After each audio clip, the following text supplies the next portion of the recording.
Hey everybody, I want to talk about a product and platform that I absolutely love and our latest sponsor, Interseller, the prospecting and outreach platform of choice for recruiters and sellers. Whether you're doubling down on business development or recruiting talent, Interseller does all the heavy lifting of finding contact data, automating the email and follow-up process, and syncs all that rich data into 20 plus CRM and ATS platforms. Reach out now and get going on a 2-week free trial and let them know you heard about it from Adam on the podcast today. Check out the link on the website. Appreciate it. Welcome to the podcast, where we introduce you to incredible humans who share their journeys with the mission to inspire you to harness your own inner tenacity to drive your life and career forward. And now, your host, Adam Posner.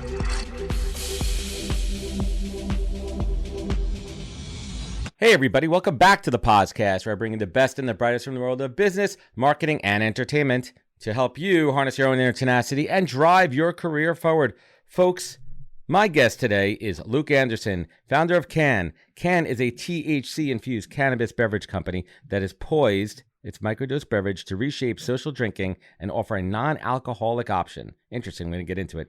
And true to the heart of the brand, Luke actually wasn't much of a cannabis consumer at all when he launched Cann. Instead, he created the product for people like himself who are kind of curious to try out and be able to drink in moderation while still experiencing a buzz. And Cann has been killing it lately and definitely has a strong buzz world in the world of cannabis and as a new entrant. So let's get to it. Luke, welcome to the podcast.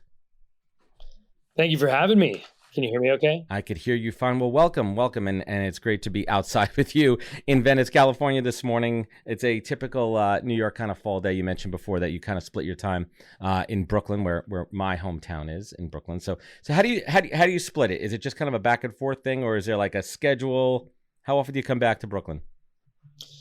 I think I probably spend at least 1 week out of the month in Brooklyn and at least 1 week out here. But sometimes it's heavier East Coast, heavier West Coast.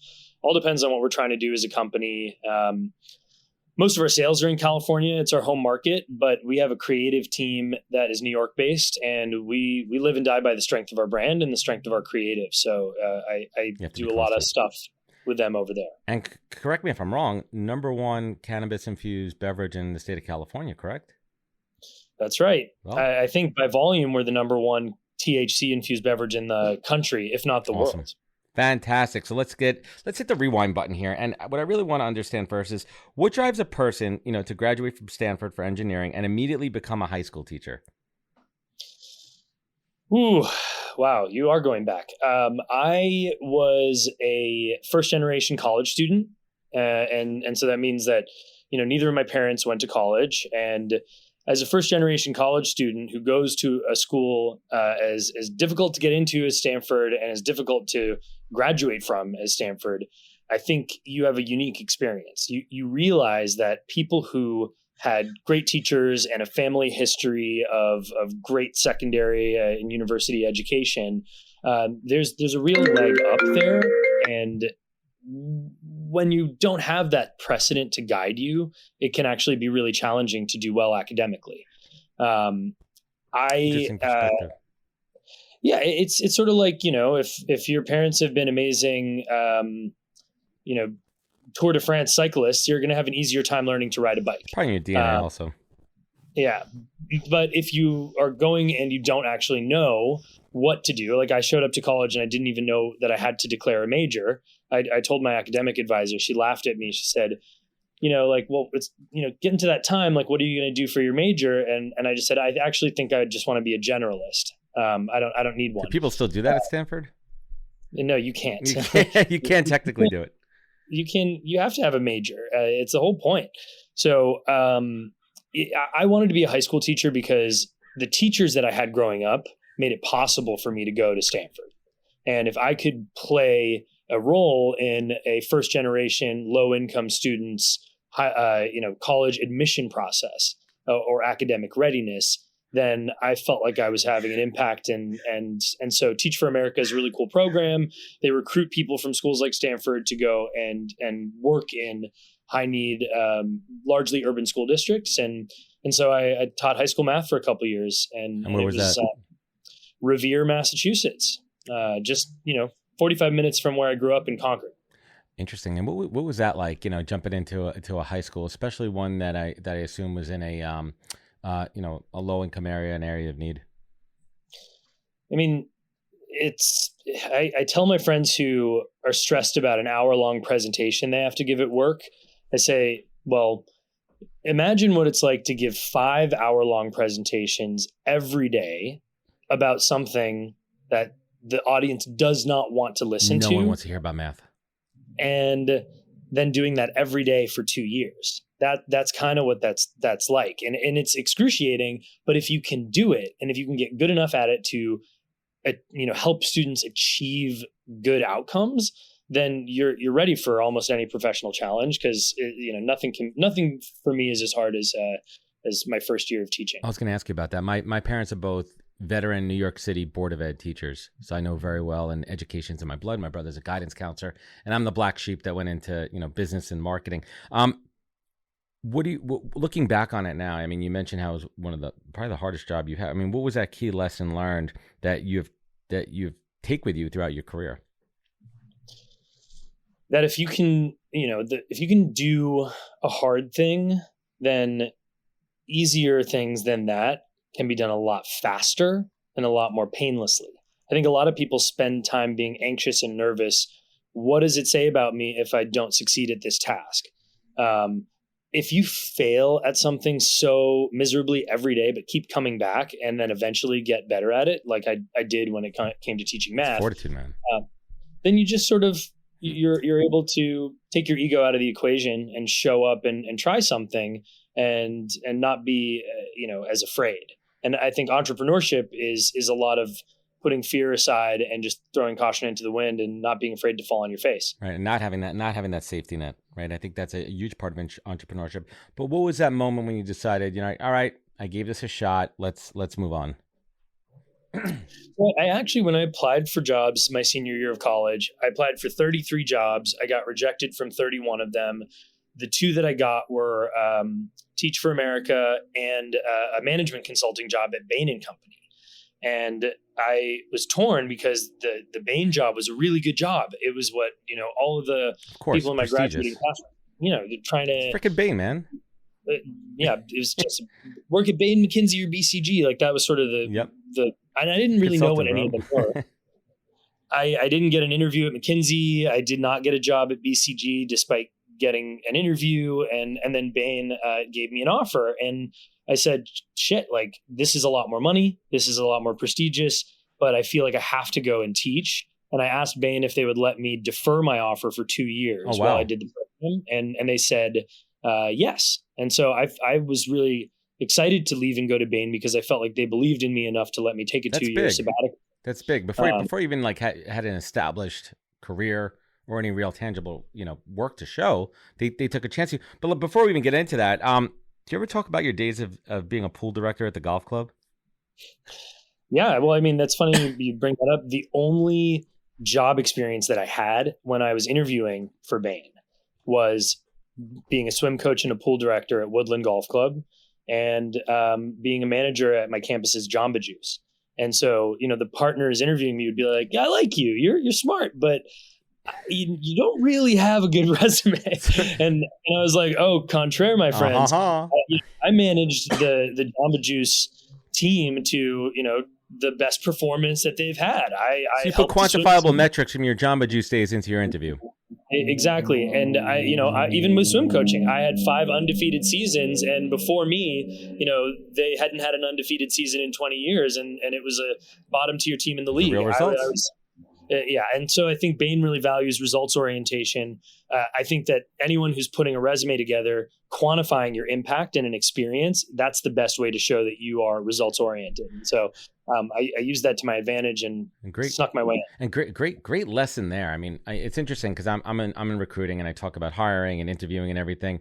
And that's a topic that comes up a lot with recent grads is how am I supposed to talk about my experience when I don't have any? Well, experience doesn't always have to be, super professional in a corporate world. It could be anything. It's what did you do in that job? It could be on your newspaper route. It could be working at Jamba Juice or Taco Bell, whatever it is, showing your leadership, showing your aptitude. And I think that's really, what folks are working for. So 2 years up, you go over to Bain. for anybody that doesn't know, extremely prestigious consulting group. My friends that I know have worked at consulting firms, their key takeaway are a couple things. They learn process, they learn structure, they learn all about what politics means, office politics means. But what was your experience like, and your key takeaways from your time at Bain? Bain, it's totally different than teaching in that, you aren't an expert in one thing. You have to be an expert in whatever they throw at you very quickly. And so while I was a math teacher and I could, know the Algebra 2 textbook like the back of my hand, suddenly I became a pet food consultant. And within 4 weeks, I needed to learn everything I could possibly do about pet food. And I was pretty bad at it and didn't know anything other than, you feed it to the dog and hopefully the dog likes it. It doesn't die. But over the course of 4 months, I got pretty good at it. And then, time to go to a new project. And suddenly I need to learn how to do, restaurant menu redesign. So suddenly I need to know how to help the perfume industry be relevant to millennials. Like, the tasks and the scope of your work at Bain on a project is so specific. But if you can become an expert in anything really quickly and deliver to the executive team of a big multinational corporation a presentation on what they should do, then you can tackle any intellectual challenge. And so I think Bain helped me learn how to think, helped me learn how to plan work, and helped me learn how to manage to a deadline in a way that no other job I've ever had has done. It's the training ground, right? It's the training camp that really sets you up for a solid foundation in entrepreneurship, right? Like, looking back on it now, like you had, because basically you were running businesses, you were brought in as an expert, and now you had to be an expert on that. But how did your time at Bain inspire you or prepare you to launch Wayout as your first experience as a founder? And tell us, for anybody who doesn't know, a little bit more about Wayout and the mission behind launching it.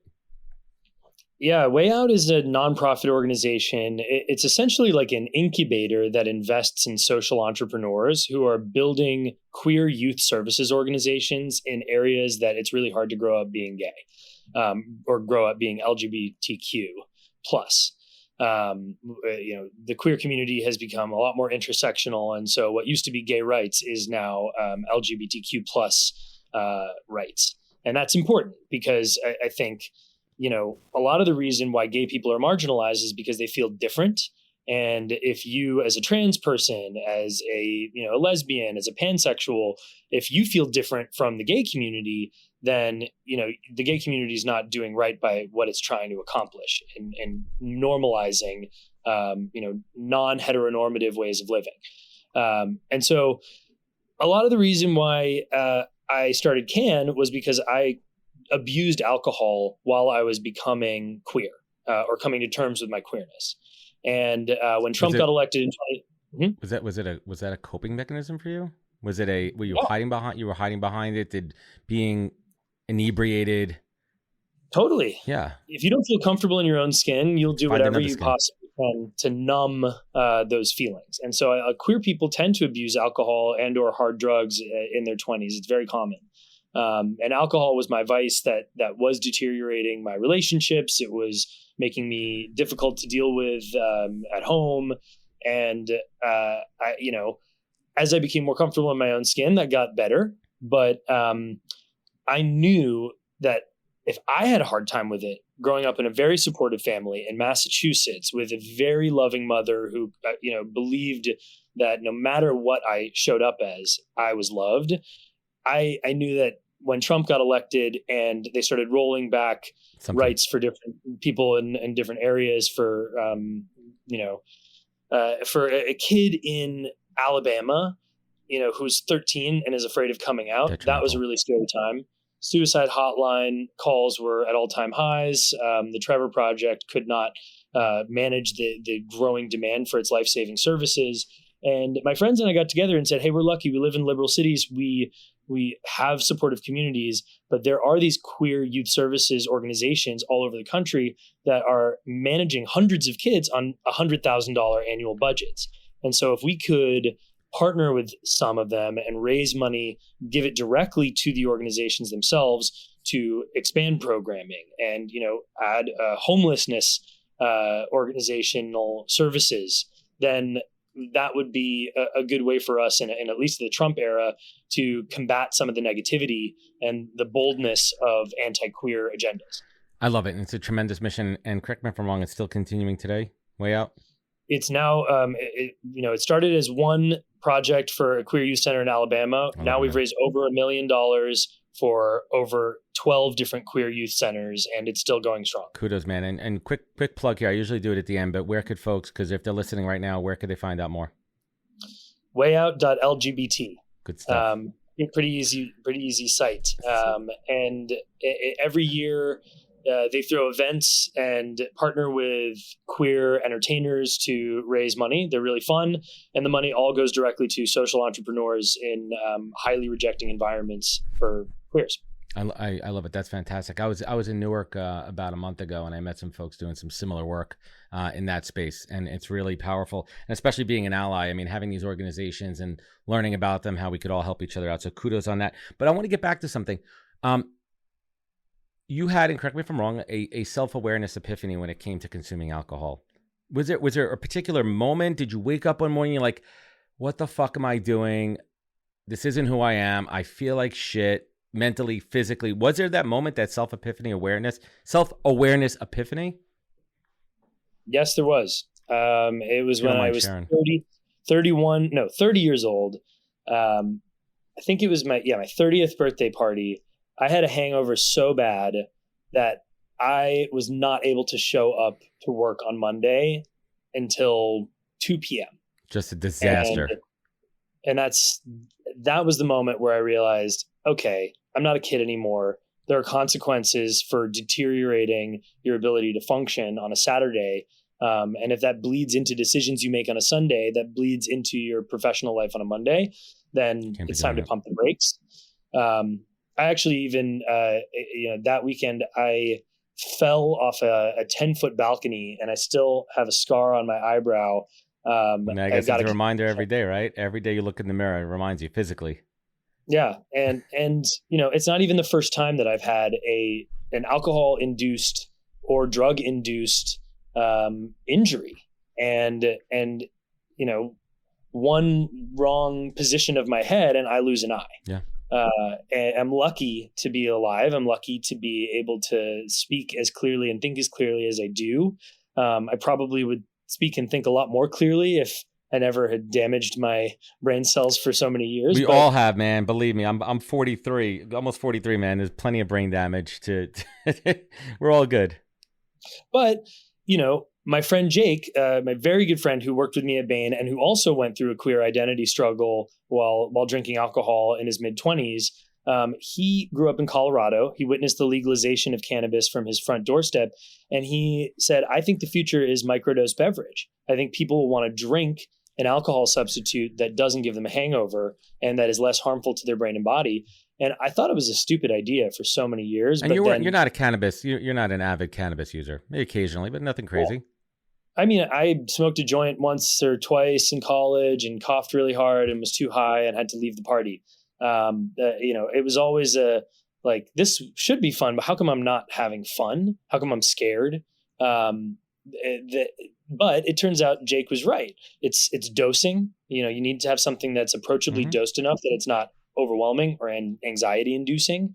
And it's form factor. Some people don't want to smoke. Some people don't want to eat a gummy, but everyone knows how to drink socially and drink multiple drinks in one social setting. So how do you figure out a form? And we'll get to that in a second. So the wheels are moving here. Inside you're like, and it all kind of came together. Do you think that consulting mindset put these pieces together to monetize and to come up with this idea? Not to come up with the idea. I got to give that all to Jake, but to build it out. To build it, and I think that's why Jake wanted to partner with me, is I stayed at Bain for 6 years. I went to HBS for 2 years in between.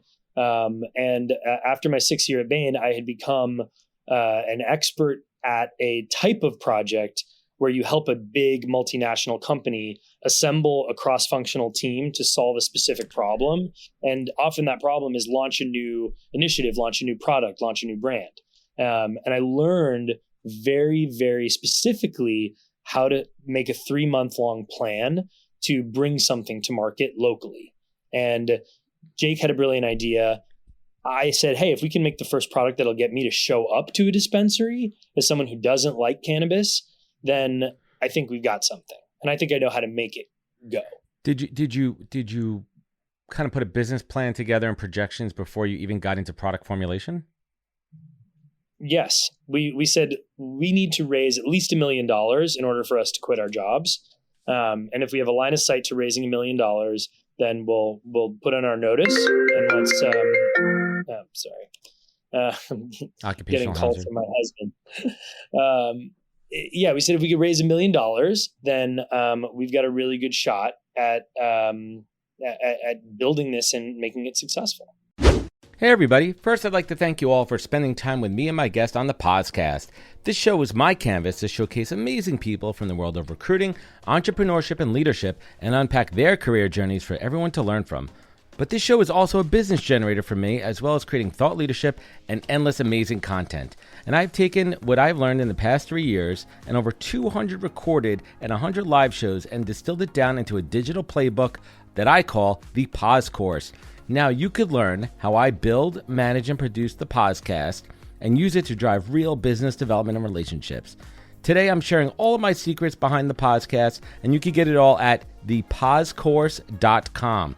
This course is for anyone, whether you're starting out or an advanced podcaster using it for B2B and B2C. It's filled with all of my insights, learnings, tips, tricks, and templates. So get it now at thepausecourse.com and learn all my secrets. Thanks. Take it to those early days. Was there ever a doubt, or were you always kind of laser focused on success? Because I think in every entrepreneurial journey, there are the speed bumps, the walls, the closed doors. Yeah. I mean, it was excruciating. It was really, really difficult. I was in $100,000 of credit card debt. I was unable to pay my bills. I was paying myself really low salary. Jake and I were living together in a 1-bedroom apartment. Jake was living in the hallway when we got started. But like all of those startup garage founder stories, yeah. You have to think about this as like you have finite resources and you have a really short amount of time, and every swing counts.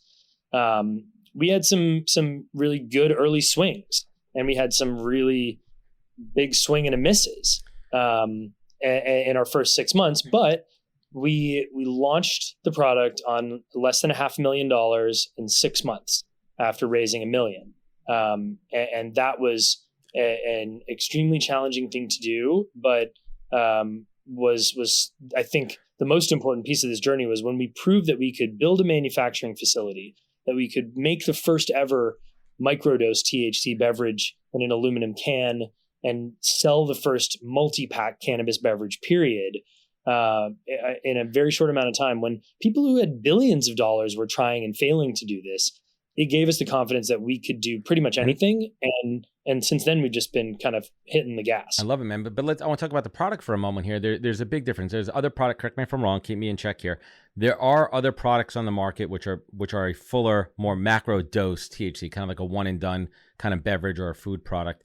This is one of the first early ones that were microdosing, with the idea of it's a much smaller amount in the formula, so you could consume more of them under the idea of being socially drinking. Because if you just drink, if you're out with your buddies and you're not a drinker, but you want to have a THC cannabis infused beverage, you don't want to just drink one and then you're done. You're sitting there. You're not going to drink 6 full ones. The smaller amounts allows you to consume more. Correct? I mean, is that the thought behind it? Sessionable drinking. That's the thesis. Jake always said it's not about how much weed you get from the drink. It's about how many drinks you can have in one sitting. It's also a good business model. If we think about that, it is. It really is. But like, look at White Claw. White Claw is $2.50 per ounce of alcohol. Everclear is less than 50 cents per ounce of alcohol, but nobody's buying that. Right. And everybody's buying White Claw. And it's because you want to have drinks with friends. You're buying the experience. You're not buying the drink. I'm more of a Truly guy, but okay. Yeah. Truly's great. I mean, I'm a High Noon Bon and Fizz guy myself. I love High Noon. High Noon's great. They use real juice. They're potent. Yes, that's true. Be careful with the High Noons, people. So So curious about like, I don't want to go too deep into this, but it's fascinating to me. Just for us out there who don't understand, how the hell do you get cannabis into a beverage? The same way that you get oil into salad dressing without it settling at the top. The same way you get orange soda to taste like orange with real orange oil. You emulsify the oil and you get the particles small enough that it's more reactive to the solution than to the sides of the container. Here's the engineering. And a lot of people have struggled to take what is readily available food science and apply it to cannabis. And they say, oh, it's impossible to get the weed in the drink. No, it's not. The same way that balsamic vinaigrette, it looks like a uniform emulsification. Brownish. Exactly. You have to find the right emulsion and you have to tailor it to your formula in order for it to be successful. And we're still at the beginning stages of having top quality food science talent in cannabis. It's so interesting too. And it's so funny. It kind of triggered a memory I had back in college, and it's been 20 years of the time when we were making pot brownies. I think everyone's had this experience in college. And someone told one of my buddies, you do it with the oil. You don't just stick the weed into the brownie and eat it. I mean, that's not, the ideal method, but you do it with the oil. And it's funny. I remember like stinking up the kitchen. We had weed and oil in the frying pan. And then we put that into the batter mix and it was perfect. That was the early stages of our culinary cannabis adventure. So give everyone a little kind of a point here. As much as you could share, where's the volume at today? How many cases are you guys moving? Is it a month? Is it, a year, a week? What's the metric here? I like to think about it in number of cans because every can in a consumer's hands is an experience that they're having that they can share and enjoy. And most other cannabis beverages report really big volume numbers because they sell as individual cans. And so even though can is the number one beverage in California by a little bit, we're actually the number one beverage by a lot. If you think about there's 6 cans in every 6-pack. Right, from a volume and people don't buy single cans. They buy a 6-pack. In 2020, we did about 1 million cans. Awesome. And this year we're approaching 10 million cans. Good stuff, dude. And so we are, making just an extraordinary amount of these little drinks. We are trying to get the price down so that it is more approachable for someone who's thinking $18 for a 6-pack of this or a bottle of wine. It's less than High Noon. Well, no, a High Noon is a 24-pack for around $20. Yeah, well, this summer High Noons were going for a lot in the liquor stores here in New York, man. The 6-packs, they were like $20 for a 6-pack. Whoa. Yeah, no, I'm serious. There was a demand. There was a crazy demand here. Maybe it was a supply demand issue, but I remember conversations with my friends were like, shit, it's a lot more expensive than going out and getting the Trulies or the Claws. That's true. It's hard alcohol. Yeah. High Noons are double the Claw Truly, but when you go to Target, a High Noon 12-pack is $18.99. And so if you can get a 12-pack of High Noon for $18.99 and you have to get an $18 the lowest price to get a 6-pack of can is $18, you still don't buy as much can as you do High Noon because you please more people because there's more drinks. Correct. Luke, what's the story behind the name Can? Cannabis in a can. It's meta. That simple. Jake came up with it. He said, Genius. we need something simple that you can say at a party. Hey, we got beer, we got wine, we got cans. What do you want? Love it. And boom. And it has to roll off the tongue. Was it like that? Like, yep, that's it, done. Like done. We're not doing focus groups. We're not testing it out.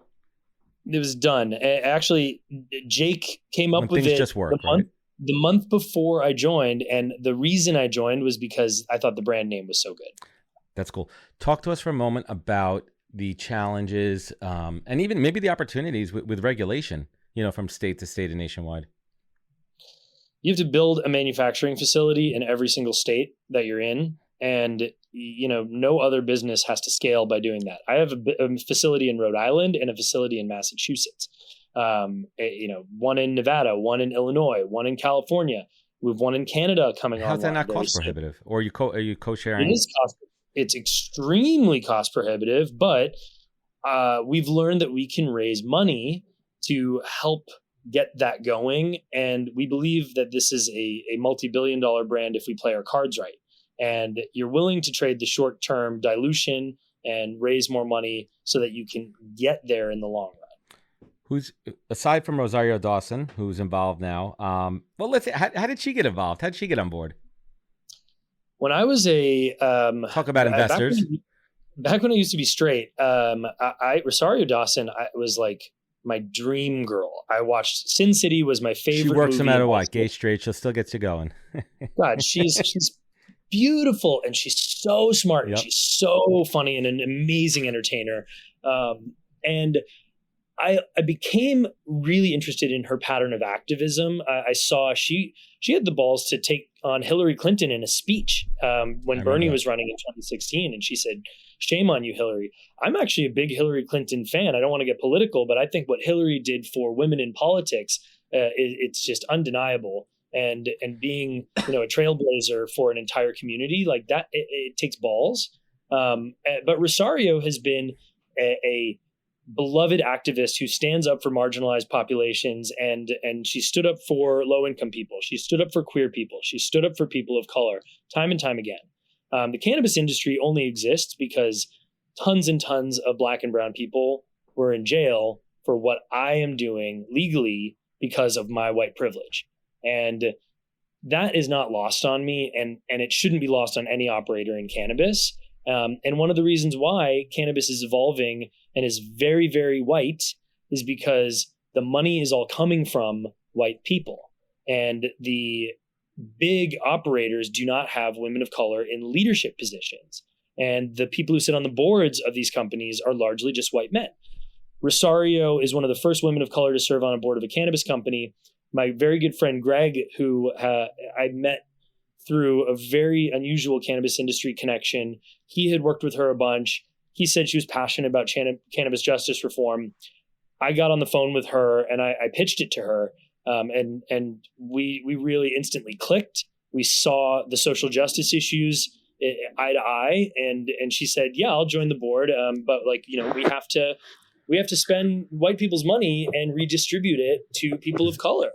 And I said, "Yep. And if you join the board, I'll be excited on two conditions. One, you have to take a meeting with every woman of color in this industry that has not been able to raise venture funding. Help be a mentor to them." And she said, "Done deal. That's my pattern of activism." And then I said, "Number two, if you go to a dope political rally and don't invite me, that's over." And she said, I'll never forget it. She said, "Oh, honey, we're getting her listed with Jane Fonda so quick that you won't know what." Jane Fonda's everywhere. Did you fanboy for a little bit at first? Of course. Got it. Let me get this out of the way. We're going to get it out of the way, Rosario. I fangirled. It was, we have 25. Is that even politically correct anymore? Side note. I mean, we haven't canceled the term fanboy, right? Like, we're still allowed to say fanboy. No, I just say, I'm my feminine side and saying I'm a fangirl. But we have 25 celebrity investors. Like I got rejected by people that I was really nervous to have conversations with. And I regret that I was so nervous because I fangirled so hard. But in winning over people to invest like Gwyneth Paltrow and Kate Hudson, people who are very, very... They're real people. Very difficult to get their time and convince them to give you their money. I learned that, you can be... what I do is I'll say, "Hey, I'm just going to get this out of the way. I really respect you for all of these things that you've done. It's amazing to even just be sitting here in a room with you. But now let's get down to business. This is why I think this is a good use of your time and money." And they're business people as well. Rosario runs her own fashion brand.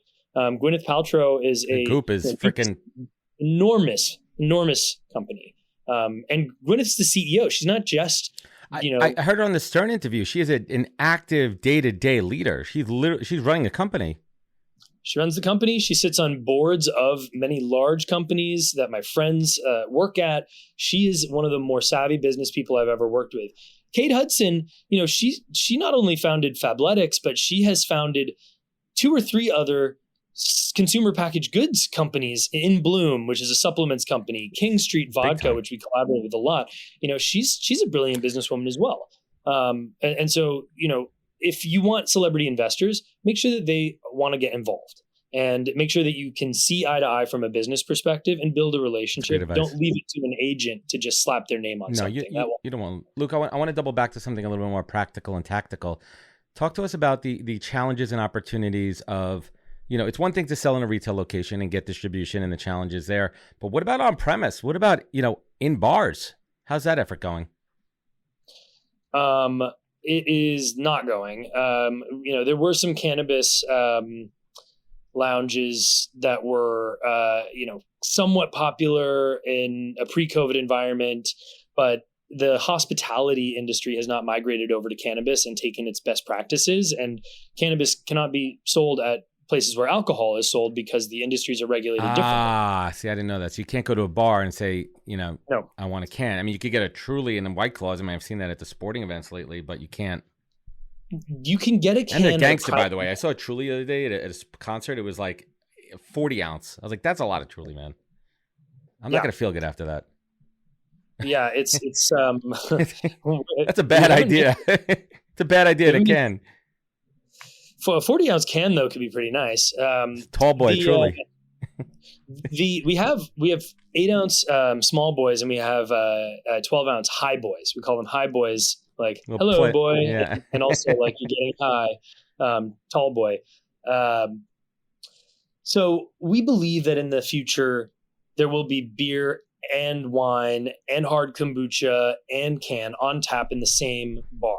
It's going to take massive regulatory reform in order to get there. Right now, everyone thought CBD drinks were, the more approachable version of cannabis, and you would go get a CBD cocktail or you would have, a CBD seltzer on tap next to an alcoholic beverage. But what I think people will realize is that microdose THC is not dangerous. And if you regulate it by potency, just like beer and wine is easy. Alcohol by volume. Yep. ABV. And you do less than 1% THC by volume, that should be able to be sold in grocery stores, in bodegas, and at bars. With a 21 and over, right? With 21 and over as a healthy alcohol substitute. Interesting. Luke, I mean, first of all, kudos on the success, man. I can't wait to give the product a try. And I'll give you my straight review. I'll email it right to you. What at this stage of the game, exponential growth, still struggling with regulations and everything, but what's the biggest challenge as a founder? Well, first of all, how many folks do you have in your company right now, full time? We're approaching 40 full timers. Wow. It feels weird to say that because it feels like just yesterday it was me and Jake mixing things in kegs in our backyard. But we've got 40 full timers across 2 countries and 5 states within the U.S. And we believe we'll be over 100 by the end of next year. What keeps you up at night? Keeping those people happy, man. It is impossible to build a category. It's impossible to start a company and have it not go under. But it is even harder to build a category, to create a product that people don't understand. When White Claw exploded, it didn't invent hard seltzer. No, it's been around since freaking the Zima days when I was growing up and getting underage, standing outside of 7-Eleven trying to get the older guys to freaking buy a Zimas. And Zima did not exactly end well. Or Pepsi Clear. And so, yeah, Pepsi Crystal didn't either. We have to spend a lot of money to educate the consumer, to stay relevant, and to bring this category into legitimacy. And it relies on our people. The 40 people that work at this company keep it afloat every day with their hustle. And I think everyone feels burnt out and overworked. But if they're happy and they like showing up and solving problems with one another, then it makes it worth it. So what keeps me up at night is keeping the talented people on my team happy and motivated to stay. We lost a really talented person in the last couple of months, and that keeps me up at night. How do we find someone that's as talented as she was to do that job? And in a world where, people who are talented are in high demand and get paid a lot more than they can get paid to work at a startup. I do this for a living, man. So we could talk afterwards if you're looking for some talented people. But, you're a student of the game. What's exciting you about the cannabis industry as a whole? Is there a certain product, innovation, subcategories, aside from your own? I think microdose is really interesting. And I think the more consumer acceptance there is of microdose products, and not the just more psilocybin, MDMA, everything. Well, legal. It's not about like drugs are bad. Sugar is a drug. Caffeine's a drug. Caffeine is a drug. Alcohol is a really bad drug. It's about the amount of the drug that you're using. And like, if we can, as a society, understand that approachable amounts of intoxicating substances are not going to send us into the sun, then we'll make smart regulations and we will do criminal justice reform that is mindful and sensible. But right now we have to make it mainstream enough with a lot of fancy marketing so that people have conversations at the dinner table and say, you know what, maybe cannabis wasn't as bad as I thought it was. Maybe reefer madness was wrong. And we're doing that work. But I my 2 milligram edible friends and the people selling mushroom chocolate in Venice, like, I feel like I'm doing similar work to them. And if we all help normalize, drug isn't a dirty word, and help change the way people think about substances, we'll probably have fewer drunk driving accidents. We'll probably have fewer less domestic violence, harmful substance abuse issues, if we can educate people on what safe means. That's what I'm talking about, man. Let's bring it home here. What does the word authentic mean to you? Don't strategize about what to say to whoever you're in the room with. People, when I was a high school teacher, and I didn't know what I was doing, people smell fear and inauthenticity, and they, are skeptical. Don't game things for your own, value. Don't be focused on what chess pieces can I move to get what I want. Focus on what you feel and be real about it. It's easy to just eliminate the filter and be honest. And if you do, then, I used to, when I was a closeted queer person, I was always spending all this time, like, what if people find out I'm gay? What if people find out that I, think boys are cute? Like, what are they going to think about me? And I would compress my identity and be inauthentic because my identity was, not something I was proud of. When you feel comfortable in your own skin and you don't have anything to hide, it's a lot easier to do bigger and better things. And I think, I'm glad that I am not afraid of anything, and that anybody who knows me probably knows the same set of information. Making mama proud right there. I love it. Luke, what is the single greatest piece of advice that you've ever received that you take action on every day? Don't be an asshole. I don't take action on it every day, but, the things I regret most about this journey are the times that I was an asshole to people, to my friends, to investors when I was really stressed, to my teammates. No matter what, you can't force somebody to do something they don't want to do. You can convince them, you can lay options on the table, but people who are mean to people when they don't get their way, they don't win long term. And I've made mistakes and have been, an asshole at various points in my career. But the more I realize that doesn't serve anybody, the happier I get and the more people want to work with me. Couldn't have said it better, man. And it just resonates so deeply. Do things the right way, treat people the way, you want to be treated yourself, and the world's just going to open up to you. So Luke, last but not least, you look back on your life and your career to this point, and you go back to those days that you were talking about earlier, falling off that, 10-foot Porsche, gashing your head, hiding behind a mask. And you think back to those lowest points, and you had to find yourself, and you had to pull yourself up and harness that inner tenacity that you have as a human, as a founder, as an entrepreneur. What is your focal point to show gratitude? What is your compass in life? Luke Anderson, what is your North Star? You said make mama proud. It's honestly like, what would my mom be proud of me for doing? It's silly. My mom's going through brain cancer treatment right now. Sorry. And I'm spending a lot of time at home with her. She's had 2 brain surgeries, and she gets up every day and fights. And the only reason I went to college is because she raised me as a single mom and made sure I could go to a good school every day. And if she could do that, then, I want to make the most of what I can do, and what opportunities I have. And it's not just how much money can I make for myself. It is how much can I change the world? How much can I change the way people think about their own substance abuse or misuse or use?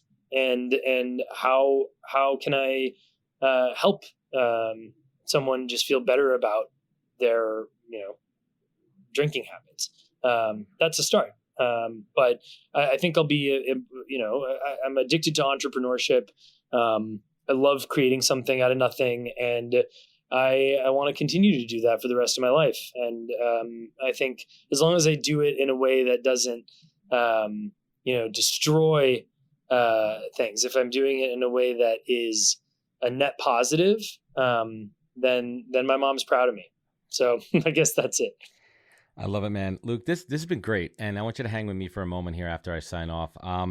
I want everyone to check out, if you want to find out more, to go to drinkcan.com, and that's can with 2 N's. And if people want to connect with you personally, where can they find you? What's the best way?